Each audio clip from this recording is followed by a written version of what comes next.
Amarrak eta amar Metropoli Forala saioa entzuten ari zarete Euskal Herria irratian FM-ko 91.4an Euskal Herria irratia.eusen. M25 da gaurko eguna, M24aren bihar amuna.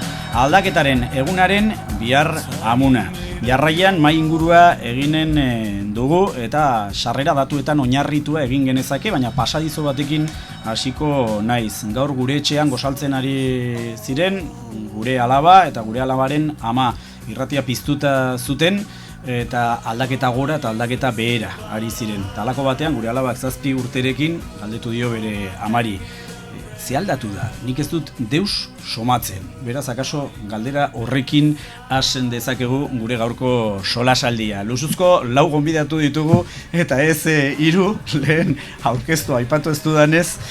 Hasteko David Garnatxo jauna aipatuko dut abokatua, kudeatzailea, etxe honetako kolaboratzailea. Egunon? Egunon, Juan Cruz. Zer aldatu da, hitz gutxitan? Pues aldatu da nik uste dut estado de animo bat, ez? Izateko modu bat. Nafarroan aldatu dena da, orain arte ezinezkoa ematen zuena, egun egingarria ematen du, eta gainera aldatu da hiritarrok beste egin dugula, gure bete beharrak beti ditugula. Ez nik uste dut hori nahiko dela, beste modu batean begiratzen diogu geroari eta oraingoari, eta optimismo bat zabaldu da nire ustez Nafarroko gizartean, eta horren isla da, atzo pasatu zena, eta gaur egun kalean, kafetegietan eta barreko lekuetan entzuten ari garena. Aldaketa posible da, eta aldaketa bertan dago. Edoi Etxarte, zerbitzaria eta poeta, horrelaxea aurkeztuko dugu, ongi iruditzen bazaizu, Edoi. Polita da, zerbitzari polita. Bai, polita da. Bereziki lehenengo parteak bigarrena gutxiago garatzen uzten du, baina bai. Zer aldatu da, poeta? Bueno, nik uste dut tuti frutiak badaukala zentzua, ez? Macedonia horrek badaukala zentzua, eta Macedonia horri ez da gustatzen nire pertsonaz hitz egitea, baina inkluso pertsonalki eman dit nolabaiteko lezio bat baita ere maitza honek. Esan nahi dut, askotan pentsatu izan da, aukera gehiagok esan nahi zuela zailagoa izango zela aldaketa, eta zorionez demostratu dira gauza asko. Eta ni oso negatibo batekin hasteko, orain lankide batek esan didana, eta da Herriberaz leku latza den oroar. Gertatzen dena da, Herribera gerota hegoalderago dagoela, hori da baita ere nire nolabaiteko inpresioa, baina serio jarrita nik esaterako ez nuen espero Podemosek hain emaitza txarrak izango zituenik Nafarroko Herriberan uste nuelako baita ere funtsezkoa zela horrelako hautagaitza bat egote aldaketarako. Ostantzean, nik uste dut Nafarroan oso emaitza interesgarria daudela, tamalez beti bezala berdin da EAeko komunikabide publikoak izan edo Barcelona eta Madridgo komunikabide pribatuak izan, oro har kenduta Nafarroako komunikabideak ez zaio garrantzi handirik ematen honi, ez? Baina uste dut oso momentu interesgarrian gaudela, bereziki kolektiboki zigortu izan da Nafarroa eta kolektiboki lortuko da aldatzea. Azkenean goiburu poetikoa nik jarriko dizut Herribera zure botoen zabalera izan daiteke. Hain gero epaltza ere badugu gurekin, idazlea eta itzultzailea, eta nola esan, noizbait ere esan dizut lehendik ere, ezkortasun ezkor patologikoa iaia, orain arte, baina aurrekoan telefonoz mintzatu ginen, eta biok esan genuen, akaso gure ezkortasunean huts eginen dugu, orain bai badago aukerarik, eta egonda, zer aldatu da aukera hori zabaltze dinen, gero? Ez dakit zer aldatu den zehazki, baina ia da, batzuk bentzak, etxiturik edo geundela, gure unetan, ezkenula, besterik ez dautuko UPN edo beren zuzedanioren bat edo haren zuzedanioren bat baizik, ez? Baina zerbait aldatu da, eta nik uste dut aldatu dela hor belaunaldi gazte bat, segurazki sartu da, gauzak bertzela ikusi dituna, eta horrek eman dio benetan tornuia, benetan horrek eman dio zera aldaketari. Dena dela, nik uste dut gaur goizean, bai, irrifarreak ikusten ziela karrikan eta bertzalde batetik ere, haiek iragartzen zuten Nafarroa bukatuko zela eta Nafarroaren amaiera heldu zela, ez dakit, nik Nafarroa oso zutik ikusi dut gaur goizean. Ikusi, egon naiz momentu batean, katedralaen ondoan gestio zera bat egin behar nuelako. Ez dute zigilatu oraindik. Ez oraindik ez. Eta hor pasatu dira monja kuadrilla bat, eta gaina bat oso polita, arekin gelditu nez. Eta egon naiz egon naiz galdetzekotan. Egon naiz galdetzekotan. Zuek momentu honetan akofonatuta zaudete, edo uste zue hori ere ez dela aldatuko. Eta ez dira galdetu, jode. Eta zeitu nire zeretan, ez? Baina alde batetik Nafarroak badirau bizirik, baina bertzen Nafarroa bat nik uste dut. Floren Ahoiz, historialaria, idazlea, Iratza Fundazioko burua, egunon. Egunon. Zer aldatu da? Asko ez, joera nagusia batez ere ez, azkenengo 36 urtetan joera nagusia beste bat izan da, eta orain aukera, bakitolako terminologia nahiko ustelduta dago ez, aukera historikoa eta alako gauzak, baina egia da. Egia da beste benetakoa da, ezta? Bestelako gobernua, nik uste dut erronka bat bazegola, jada gizarteko jendarteko hainbat esparrutan somatzen zen aldaketa, beste joera hori bazegoen jendartean, maila batean behintzat. Eta erronka zen instituzioetara eraman ahal izatea, eta hori lortu da. Nik uste dut gainera, denbora izanen dugu datuak lasaiago aztertzeko eta zorrotzago aztertzeko, ezta? Beraz da, soilik Nafarroako datua oroar. Udaletan adibidez, orain erditxantxetan esaten genuen gure artean, UPN eta erregimena oroar gelditu daiteke potere municipalean oso bigarren mailan, eta hori importantea da. Nik uste dut orain aldaketaren gobernua osatu behar da, eta osatzen balin bada, importantea izanen da, jakitea nola izanen dugun aurre Diario Navarra, ze poteriak izango ditugun aurrean, eta orduan horrelako indarbilketa hori ez soilik instituzionala, baizik eta maila sindikalean, udaletan eta bar, horrelako konplizidadeak erabakiorrak izango dira. Zen nik uste dut, orain behar bada UPN ikusten dugu, boxeatzailea bezala, ezta, jota eta, segituan ez dute galdutzat emanen, ez dute deportiboiarekin hartuko, eta kristona. Joan den astetik nioen, aldaketarik bazegoen, Kordobian asko sufrituko zutela, atzo eta gaur, eta kaso etzi ere bai, baina legealdian gozatu behar dutela, horrelakoetan oso onak baitira. Eta formak ez ditu zertan zaindu deubek, Diario Baskok bezala, beraz, Kordobian ikuste gozatuko dutela. Gobernuaren eraketa, aipatu duzu, eta horretara begira, jarriko gara. Datuak guziok dakizkigu, entzuleek ere bai, gakoa da, gehiengo osoa lortu dutela, 26 parlamentari lortu dituztela, geroa bai, EH Bildu, Podemos eta Izquierda Ezkerraren artean.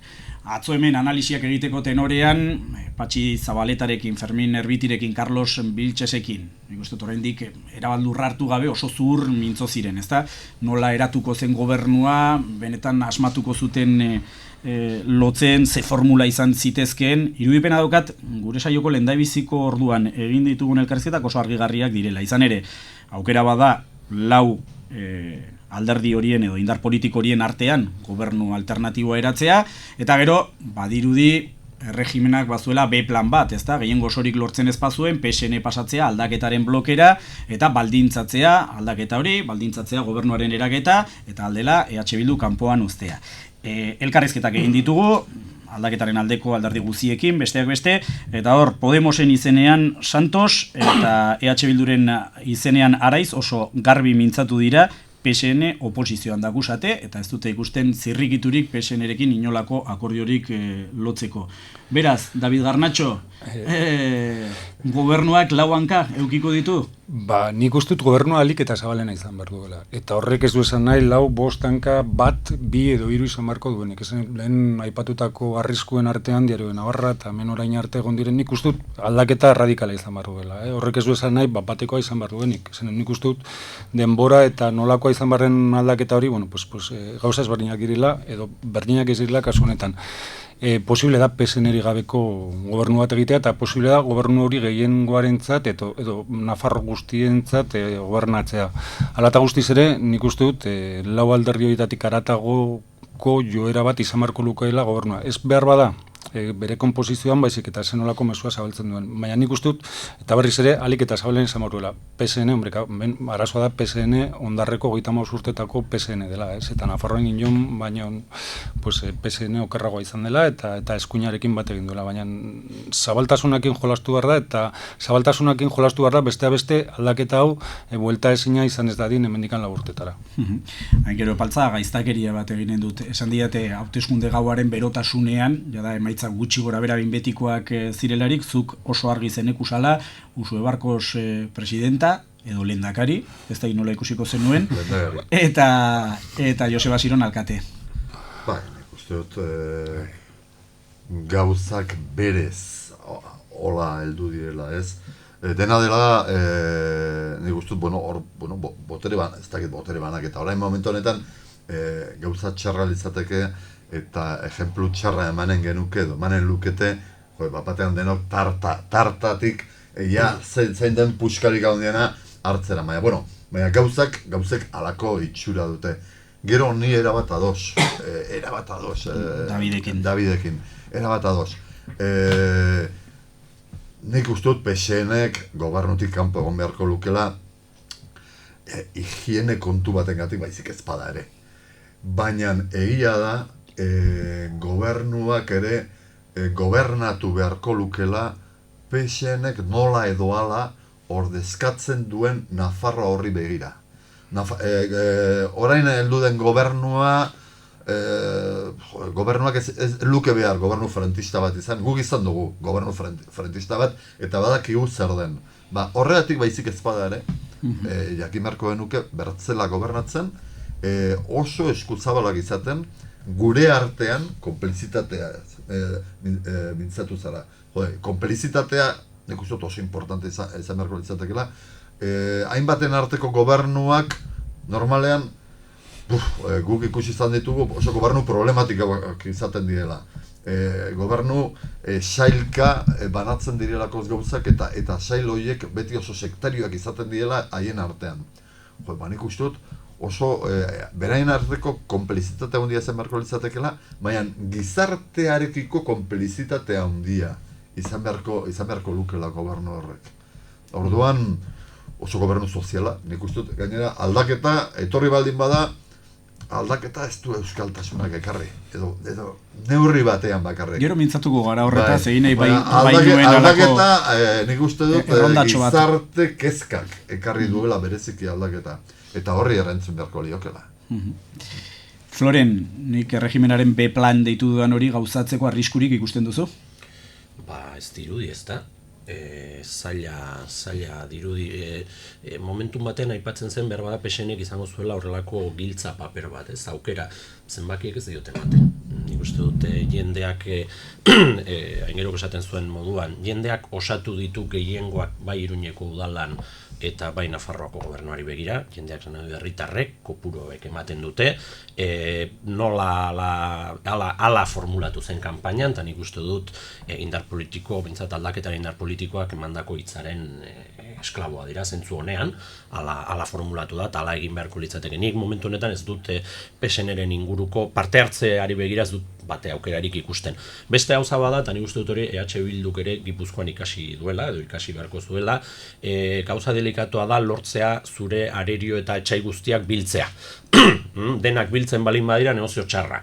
Eta hori UPNek ere ikasi du, eta nik uste dut gobernu berria ordaintzen dena, ez beste batzuen esperientzia merkeagoa da norberarena baino, balia dezagun. Hau da, nik ez dut ikusten konplizidade horretan gaur egun PSN, inundik inora, eta uste dut higiene eta erregimen aldaketa batetaz ari gara, erregimen aldaketa ez da egun batetik bestera gertatzen dena, baina prozesu bat, eta prozesu horretan PSNek erabakitzeko eskubide handia, ahalmen handia balin badauka, saiatuko da oztopatzen, hori nik uste dute hortik kanpo gelditu behar dela, baina kasu, gobernu horrek lortzen balin badu erregimenaren aldekoen artean ere zatiketa areagotzea, hobe izango da.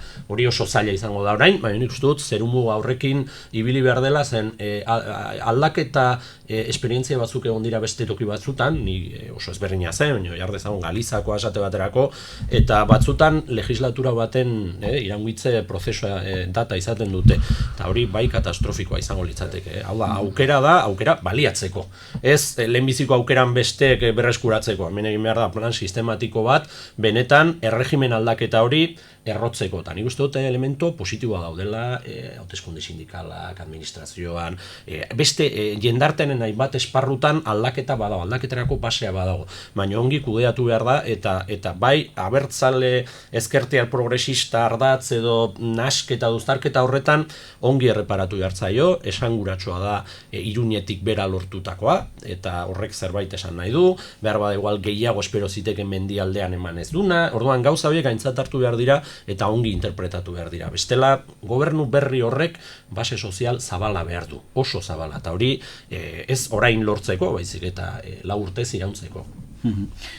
Zure analisia entzuten nuen bitartean gogora etorri zait Santi Leone gure webgunean argitaratu duen beste bat oso analisi interesgarriak aireratzen ari gara, zabaltzen ari gara gure webgunean, Aingerurena besteak beste, Gaizkarangurenek ere ginen du, Nerea Filatek, beste askok, Mikel Izasok ere jada plazaratu du berea, eta analisi horretan dio, edoi, gure Santi Leone buru argiak aldaketa pedagogiko eta eredugarria behar dugula. Ez nuen irakurria, baina gustatzen zait ados egotean, ni justu apuntatua nuen, orain arte entzun dudana gustatu zait, hori, zuztarretik izan behar dela, ez? Eta gardena izan behar dela. Hau da, uste dut gardentasuna izango dela balio bat, izan behar duela zentzu komunaren konkista, ez? Izango dugu egun asko ikusteko zer gertatu den, zen ikuste dut gauza asko gertatu direla, eta askotan analisi hauetan egiten den gauza oso txar bat da, ez dakit nork igo du bat, eta ez dakit nork jetxidu ez dakit zen bat, eta hori ez dela inolaz ere analisi kualitatibo bat, gauzak izan daitezkeela multikausalak, hor esaterako, aldeak daude, esaterako udalerrietan Nafarrora bozkatu dena eta udalerrian bertan bozkatu dena, hor motibo asko bilatu beharko dira. Kanpainan entzun ditugu, nik esango nuke tamalez gutxi, egia da hor aldaketan aldeko plataforma planteatzen zuela, nolabait horrelako bide horri moduko bat egin behar zela hauteskunden aurretik, ez, eta ez da gertatu, eta beraz orain egin beharko da, orain arte egin ez den lan hori, ez, etxebizitza eskubideari buruz, hizkuntza eskubideari buruz, zerga sistema aldatu behar da, oso zerga sistema injustua izan dugu Nafarroan gehien zutenei begira, garraioari buruz ere hitz egin behar da, Nafarroak daukan arazo handietako bat hori da, eta nik uste hori dela zentroan egon behar dena. Eta ez dela erori behar inola ere, Gasteizen gertatu den bezala, ez zaiola besteari utzi behar marko aukeratzen. Kanpaina honetan inork ez du programa identitariorik aurrera eraman. Nik uste dut hori oso importantea dela, ze herriberan ereduan ikastea, ez da kapritxo identitario bat, da eskubide demokratiko bat. Edo mendialdeko jendea garraiorik ez izatea, ez da Nafarroa, ez dakize periferiaruntz eraman nahi dela esatea, da bertan bizi den jendeak eskubideak izatea. Eta hori izan behar da, hurrengo egunetan zentroan egon behar dena, Aingeruk esan duen bezala, askoz gehiago tarta ez dakit norena da, edo lidertza ez dakit nork eraman behar du. Lehen esan duen bezala, korralito honetan kolektiboki sartu gaituzte, kolektiboa izan da orain aldaketaren aurrean egon den agenten porrota, eta irtenbidea ere kolektiboa izan behar da. Harritzen hau, orain arte, ez duzuela aipatu, abuztukada, martxokada, ez dakit, egainkada baten, edo uztailakada baten aukera. Aldaketaren aldeko indarren artean Podemos, egitura indartsua dauka Madril aldean, eta dirudienez, Floren, fio zarete, eta beste galdera bat gehituko dut, honen guztiaren aitzinean zer eginen du estatuak, estatu arrazoi izaten segitzen dugu, jada ez gara, zer espero duzue? Bagara, ez da, nik uste bagara ala eta izaren garela luzaz, ez? Baina aukerak mugatu dira. Podemos, hemen gaina egoera bikoitza da, Iruña eta Nafarroari begira, Iruña ez da Podemos, Arantzadi da, hori beste gauza bada, Arantzadik esku libreagoak ditu, itunak eta sinatzeko, edo lako konplizidade saretan parte hartzeko. Nafarroan zailagoa izan daiteke, baina bai Laurak eta bai Podemoseko beste batzuek, argi esan zuten, aldaketaren aldekoak zirela, aldaketa esparru horretan pesen ez zutela kokatzen, eta ez zutela arazorik, baita, antzegoen zalantza hori ez, Bildurekin akordio batean egoteko, hori da printzipioz mailanean zegoena. Egia da, bai erregimenak, bai Diario Navarrak, bai UPNek beren piezak ere mugituko dituztela, eta bat izanen da, behar bada beste kezka batzu daudelako Espainiar estatuan, laster hau sartuko dute lehenbizikoan, eta esanen dute, bueno, que vienen los vascos hori, eta zea hori, mamu hori gauzatzen dela, edo eraikitzen dela Podemosi esker. Hori etorriko da. Nik uste dute, markatu, egia esan estatuko Podemosi gauza komplikatzen altzaizkio horrekin, baina Nafarroan oso zaila izanen zuten horretatik kanpo gelditzea. Hau da, pentsatzea UPNek eta PSN berreskuratuko zutela edo mantenduko zutela Nafarroako gobernua edo Iruñeko alkatetza, nik Iruñeko alkatetza ez da pentsatu ere, ez dut pentsatzen aukera hori, ez da? Baina lortuko zutela gobernuan gelditzea Podemosek gobernu alternatibo baten alde egiten ez duelako, ez zait buruan sartzen. Badakite burua uste handia izango dela Errejón eta Pablo Iglesias eta beste batzuendako Madrilen, eta behar bada beren estatu hauteskundei begirako estrategia komplikatu daiteke, baina hemen egia esan aukera handirik ez zaie geldituen. Nekez egin dezaketalako zerbait. Horre, estatuko emaitzek zeinean lagun dezakete, Arnatxo? Nik uste dut hor, lehen engeruko aipatzen zuen gauza bat oso importantea dela, ez? Eta Florenek esaten duena egia da, esan dut asko, ikusi garra Madrilen nola afektatzen dieten Nafarroko emaitza, baina konplizitateak behar dira, eta elkarrarteko empatia edo sintonia hori, eta nik uste dut Podemosengan ere horreklako empatia bat sortu beharrela bertzaleen ez esan dut, gero baik, eta Bilduk horrelako zerbait izan behar dute, beste jantzia, nolako gobernua izango den, eta Podemosek zenolako papera jokatuko duen gobernu horretan, ikuste dago, eta segurazko Madrilek edo behar bada ez du erabakiko aldaketa egon edo ez egon, baina bai nolako aldaketa eta ze papera jokatuko duen Podemos horretan, ez? Eta nik uste dut, azaro arte itxun behar dela, ikusi behar nola gauzatzen den aldaketa hori, eta gero hortik aurrera bestelako mugimendu batzuk egonen direla, esatzen dut, Ezkor antropologiko bat daukagu gurekin, gero paltzan ere bai naiz, esan dut, naizari horre zeratzen. Zuk ez duzu arriskurik ikusten? Nik idatzi dut, joan den azteko argian idatzi nuen, eta badakit batzuei zitzaila sobera gustatu, eta gainera, en nuen ideologiaz idatzi nuen, aldaketa Nafarroan egoteko bi baldintza hartzela, lehenbizi. Aldaketaren aldeko indarrek 26 eskainu izatea, 26 jarleko. Eta gero, bigarren baldintza zen, bigarren indarra, lehenbizikoa beti UPN, lehenbiziko indartza hartuta, hori aldez horretik hartuta, bigarren indarra bildu ez izatea. Eta batez ere, niri elitzadake, eta benetan diot, baten inportik, Adolfo Areiz izatea Nafarroko lehendakaria. Baina batez ere Madrilen saltzeko eta Podemosi begira oso zailagoa delakoz Podemosen laguntza edo Podemosen sostengua zera Bilduk nolabait ere lideratutako gobernu bati. Eta nik momentu honetan hala ere ez dut, nik beldur pixkat badut, benetan ze hauek bai Laurak, randu, hemen, gauzak hemen erabakiko diela, baina hori PSN-eri ere haitu izan diogu. Badakigu, Podemos ez dela PSN, baina arrisku hori badago. Dena dela nik uste dut erreza badutela Madrilen saltzea. Zera, Uxue Barkosek lideratutako gobernu bati sostengu ematea, Adolfo Areizek lideratutako sustengo bat. Dena dela botuek adirazi dute, ez dut uste eztabaida horrek horren besteko zentzua duenik, esan dut ongi dago horretaraztea, baina nik foko jarriko nukeen bestean, arestian aipatu dut, estatuko emaitzak nolakoak izan diren, Ciudadanos asko puztu zuten komunikabideek eta inkestek, baina ustu eginda dezente, haute txontzientan, Adako Lauk, Bartzelonan eta Manuela Carmenak Madrilen oso emaitza onak lortu dituzte, horrek errazten du hemengoa edo zailtzen du? Edo ez dut oso argi, egiaren aitortzeko. Errazten duela, eta gainera gauza arraro bat esango dut, Nafarroko Podemosek ikasi beharko luke zalantzarik badu Extremadurako ezker batuaz.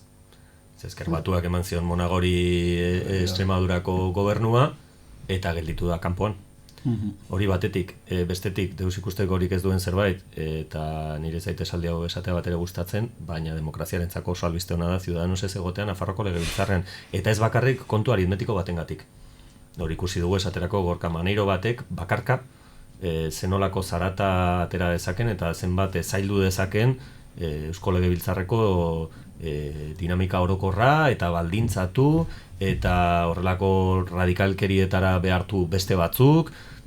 Esan nahi dute, niri xerleku bakarra dutenak gutxiestea ez da ideia ona izaten oro har, segun ze profil duten, eta Ciudadanoseko oso profil juligana dauka, uste dut oso albiste ona dela hori. Iruditzen zaidan bezala albiste ona, ezker batua egotea, bai udalean, baita Nafarroko parlamentuan,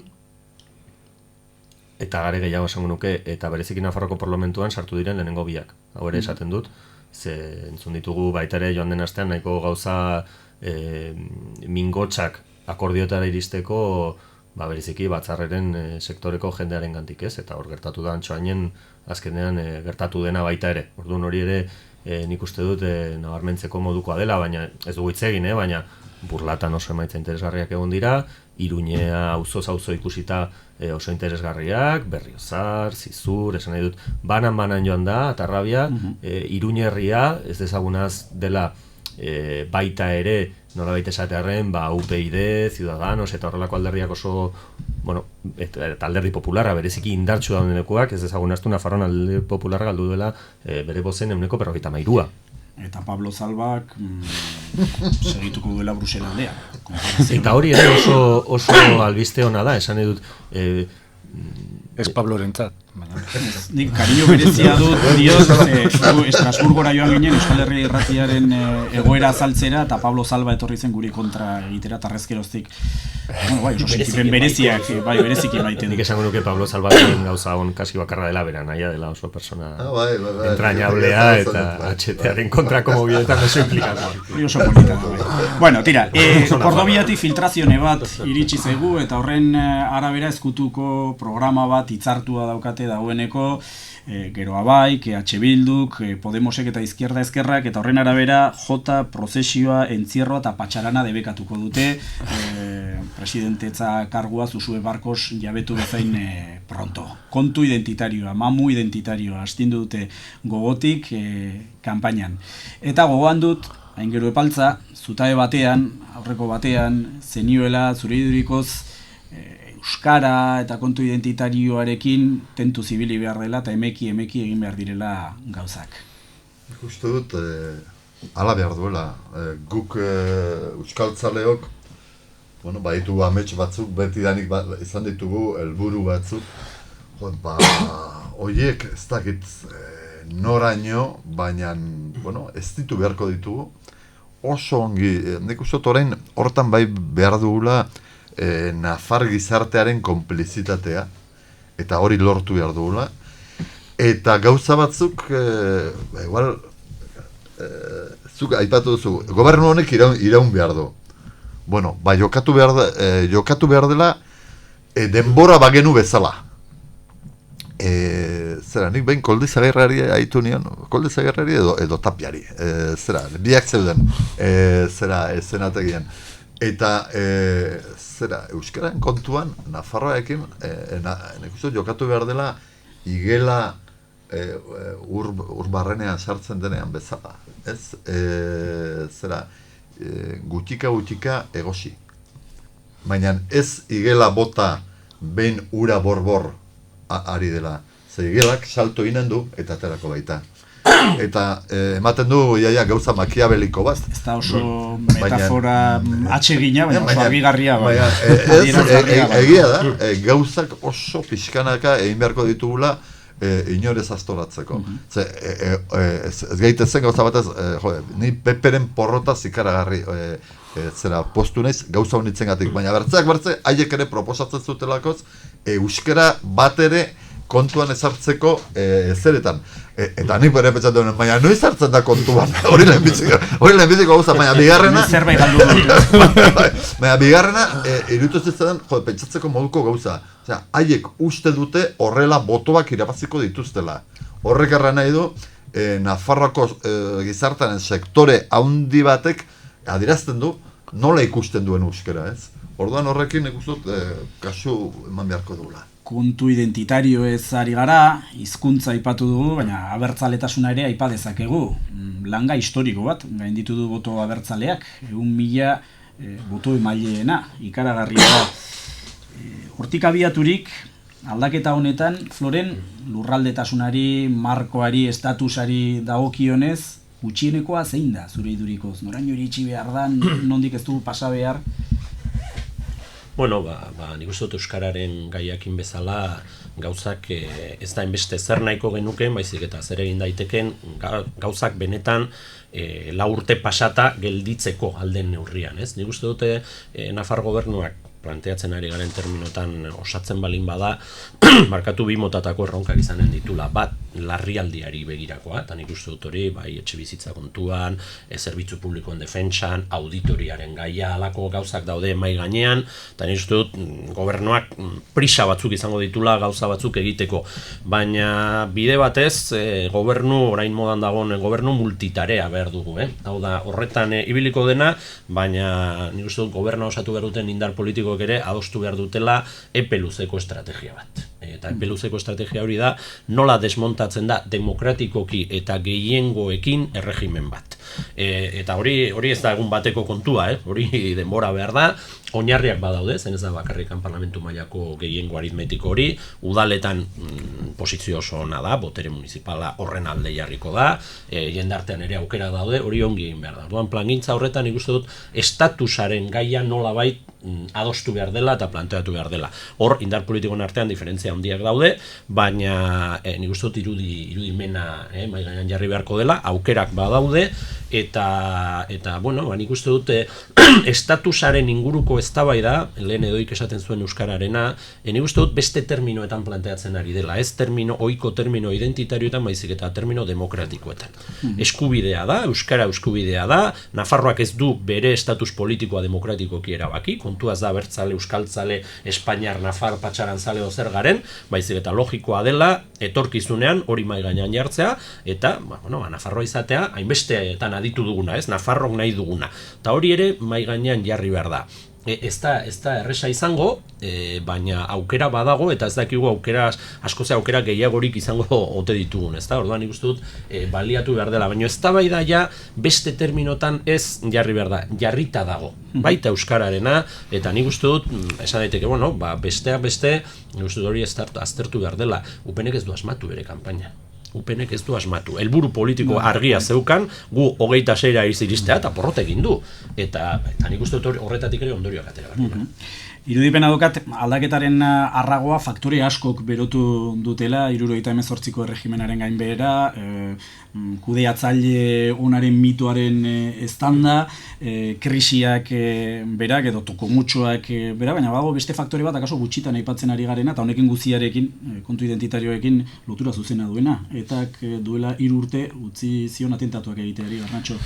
Horrek asko lasaitzen du, bai, eta nik uste dut abertzaletasunak zituen muguetariko bat, hain zuzen ere borroka armatua edo terrorismoa edo nahi zuten bezala deitzen hori, hori gainditu egin dela. Esan dut gizarte honetan jaz dagoetarik, inork ez du bere burua mehatxatua ikusten, eta eskusa bat galdu da, esan dut eskusa bat, edo arrazoi bat galdu da, eta jende askok baino, esan dut, lehen zegoen kontrakotasun hori, Usue Barkos edo Nafarroko presidenta izateko kontrakotasun hori galdu da, esate baterako, edo EH Bildu Iruñako alkatetza izateko kontrakotasun hori, inbatean ere galdu da, eta nik uste dut, horrek asko lagundu dela, beste eztabaida Floren Abizek eta lehen planteatzen zituen termino horietan emateko, eskubideen terminoetan emateko, ez? Eta, egia da, eta horren ondorio ere bada gaur egun bizi dugun egoera, eta eskerrak horri ere bai. Oso denbora gutxi geratzen zaigu, eta etxarteri eman beharko diotitza, sentitzen dute aingeruta gainera, trampa egin dizute etxarte, badaukazu kontu identitario, hartu nahi duzun kirtenetik, eta beste gauza bat, mai gainean jarri nahi nuena, eta da, kuadrorik baute dugun, ez daite, lehen pertsona erabili behar nuen, baina horrek ere kezkatzen nau aldaketa honetan. Aski kuadrorik badugu aldaketari aurre egiteko? Nik uste ez daukagula, eta horregatik dela ezinbestekoa kalea. Hau da, ez dago aukerarik, ez dago talderik dena kontrolatzen duenik.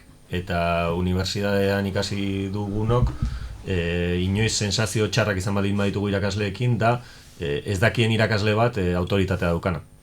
Askoz honestoagoa da, iriste eta esatea begira, iritsi nahi zona egoibide bat izan behar dudalako, gaitegi hau ez dut prestatu, unibertsitate sistema oso prekarizatuta dagoelako, baina eskola hauek eman behar ditut bizirauteko, saia gaitezen honekin zerbait ikasten. Eta hori da uste dut egon behar den jarrera. Horrek ez du esan nahi. Ez da egit zein den ez atxeginagoa, igelaren metafora edo hau akaso gordinagoa da.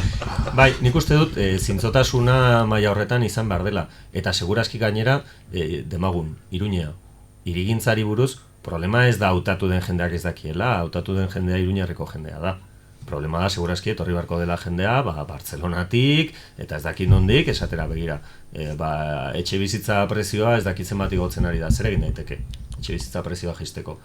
Jendeak irisgarritasun handiagoa izan dezan etxe bizitzarako zer gertatzen da dendekin, zer gertatzen da tabernetako zartarekin, zer gertatzen da tabernak izten ari diren auzoekin. Bueno, hori guzti horri buruz hitz egiteko, segurazki beharko da humiltasun handia eta jende asko etor dadila balenioena, zentzu komuna konkistatzera. Ze guztiontzako izango da ona, eta puntu batekin bukatzeko,